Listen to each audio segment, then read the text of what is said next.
રાજકોટ શહેરના વિવિધ વિસ્તારોની 25થી વધુ સોસાયટીના રહેવાસીઓ આજે કલેક્ટર કચેરીએ રજૂઆત કરવા પહોંચ્યા હતા. અસંત ધારાની સમય મર્યાદામાં વધારો કરવામાં આવે તેવી માંગ સ્થાનિકોએ કરી છે. સ્થાનિકોના જણાવ્યા મુજબ સોસાયટીમાં ધાર્મિક માહોલ બગડવાની શક્યતા ઊભી થઈ રહી છે.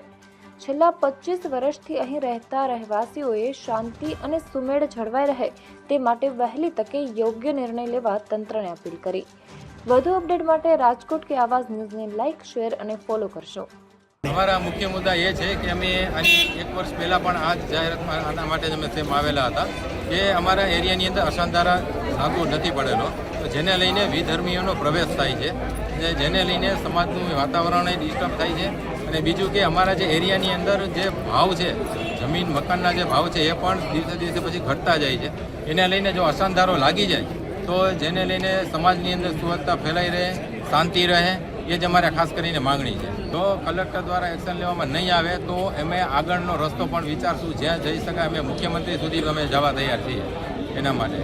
એટલે જેમ બને તેમ અમારી એ જ બધાને પ્રાર્થના છે કે જેમ બને એમ જલ્દીથી અશાંતધારો લાગુ થઈ જાય આ એરિયાની અંદર, તો એ બધા જ માટે સારું રહેશે.